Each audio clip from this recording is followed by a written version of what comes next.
I was always drawn to the dark and mysterious, so when I heard about the abandoned asylum at the edge of town, I couldn't resist the temptation to explore its haunted halls.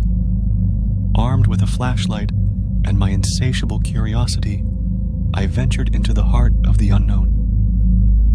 The asylum, a looming, decaying monolith, had been closed for decades, but its grim history still echoed in the whispers of the locals.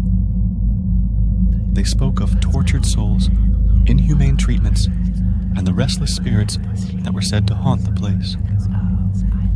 On a moonless night, I crept through the broken gates and into the asylum's courtyard.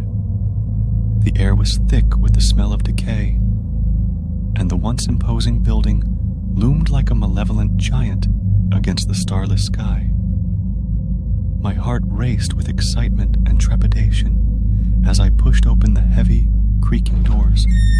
Inside, the asylum was a maze of long, dimly lit corridors and decaying patient rooms. The walls seemed to close in on me, and the silence was so profound that I could hear my own heartbeat. The air was heavy with a palpable sense of despair.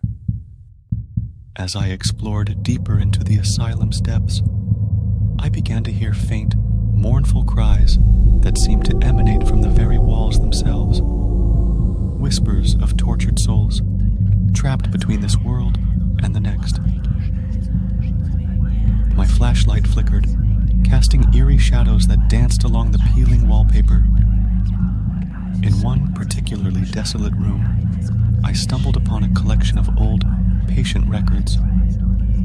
The stories they contained were horrifying, a litany of suffering, neglect, and madness. It was as if the very walls absorbed the pain and anguish of those who had once been confined here. As the night wore on, the asylum seemed to come alive with a malevolent energy. Doors slammed shut on their own, and I felt cold, clammy hands brush against my skin. I knew I was not alone. In the heart of the asylum, I discovered a large, forgotten chapel, its stained glass windows depicting scenes of torment and salvation. I heard faint, ghostly hymns that seemed to float through the air, their source invisible.